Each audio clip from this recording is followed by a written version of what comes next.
You think you'll be done today? I don't think that's working. It was also debris falling while firefighters were battling this place. Some of that fell on the firefighter. Pinned up against a tree by another tree. And I'm told that this car belonged to the folks that live in this home. This home, though, wasn't here. It spoke to a witness, says that he and others were just leaving the club at around 2:40 this morning. Good morning, Chris and Julie. Speaking of the dangers here on South Limestone, just as we were waiting to come on, we heard a car hit the brakes and slide about 20 feet, nearly getting into an accident right outside of UK Hospital here. Yeah, guys, look at this hat now. I think I owe Tom Ackerman an apology. It was a report of smoke, but just got the scoop from Lexington firefighters. Officials that the National Weather Service will be in Mine Fork later today to determine if those swirling winds were in fact that of a tornado. At the time of her death in 2011, but a jury didn't buy it. One even saying to me, all is fair in love, politics, and basketball. Part of what's so amazing is there's actually no evidence on the ground that this trailer was dragged, meaning the wind picked it up, landed it on its side on the other side of the street. All officials are saying publicly is that this fire is under investigation. They're not yet describing it as suspicious. However, neighbors and family members I'm talking to are describing some suspicious sounding activity that's occurred here over the past couple days. And some firefighters I spoke with say this sort of thing is not normal. Friends and family came by this Hagerstown home on Millers Church Road to check out the damage left by a second fire in just 3 days. Entering her home, Bonnie Howard points to where she and her son hid during Friday's storm. Their survival kit got them through the night. The debris and stuff falling, we had the helmets on, and then the thermal blanket, the flashlights, everything. It helped them survive the storm, but their home did not. I just can't believe it.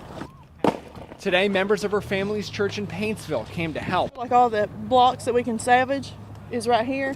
The brick right there. The home is among many on this street that are uninhabitable. It's everything I can do is just to hold back the tears. These volunteers help because their church weathered the storm. Other nearby churches weren't so fortunate. Thy kingdom come, thy will be done. The St. Luke Catholic Church in Selliersville, for instance, held service this morning in the kitchen. It was the only room that remained intact. To come and see yesterday the devastation was a shock. For 20 years, Hans Dotterer attended church here. To come back today as sort of like a goodbye in one way to our church. But he doesn't think it's a permanent goodbye. We've got a long journey ahead of us to rebuild here, but you know, this is home to us. This is where we practice our faith, and we'll always be here. The father of St. Luke Catholic Church says there is no doubt that this area is just going to have to be bulldozed. The cleanup process, though, will likely take months. It could be 1 to 2 years before this church sees another fully formed structure in its place. 7 people actually sought refuge inside this church. Just enough of the building remained to keep them safe and hold services inside one last time. Covering the news in Magoffin County, Adam Weiner, LEX 18 News.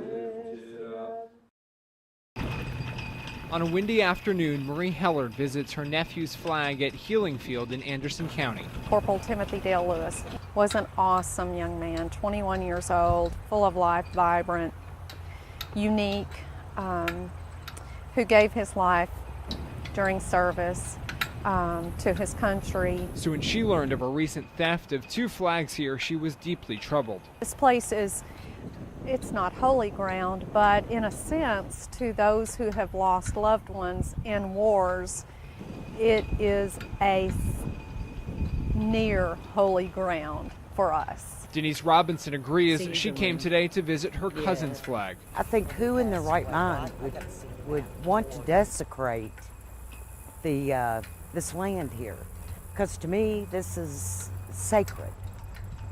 This is a respectful place. On Wednesday, members of the American Legion Auxiliary noticed something missing. Now the flags with the darker blue are the new flags. They're there to replace 2 flags stolen earlier this week. The flags do need to be replaced every once in a while. They do get tattered and faded, but with each one costing about $30 and there being over 100 of them, it can be costly to replace them all. That responsibility goes to Pam Rice. Definitely surprise and shock, because this memorial field is a field that represents our fallen soldiers from the war on terrorism.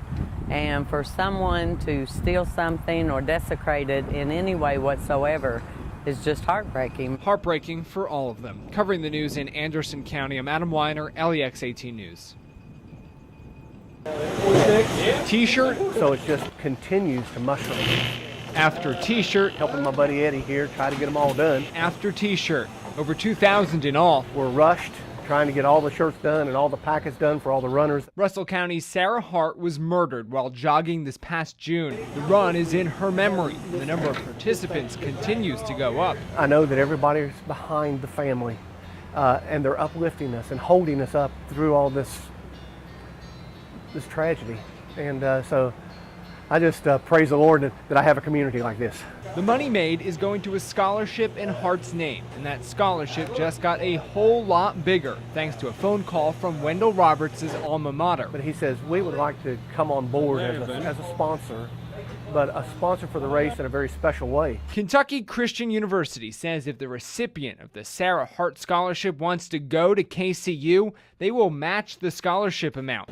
And KCU didn't stop there, promising to start scholarships for Hart's 3 children. So pleased that my alma mater would think about doing something like that.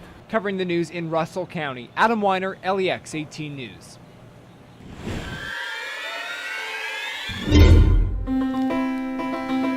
It was their dream ceremony I think I had 11 bridesmaids and he had 12 groomsmen. at a dream location. It was beautiful on the outside and, you know, the big steps and the columns. Misty Dawn Covey had the Gone with the Wind wedding she'd always wanted. In my other life, I pretend I'm Scarlett O'Hara anyway, from back when things were so much different.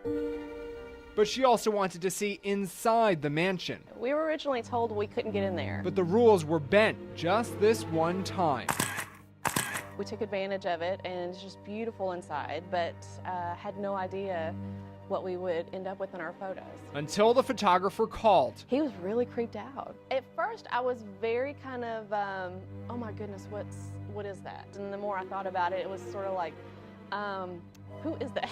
And why is he in our wedding pictures? Her theory is that it's the ghost of Cassius Clay. Well, it's interesting. In the photo, it is in the parlor area where they did a lot of the entertaining. And right behind us in the photo, which is on the front wall of the house, is a picture of Cassius Clay. This is hardly the first time something strange has happened in the Whitehall mansion. Ever since Cassius, the man who originally owned the house, passed away in 1903, there have been stories about the house being haunted. Whitehall Estates curator Lachey Mullins has worked here for 18 years. When I first started working here, I honestly didn't really believe in anything like that.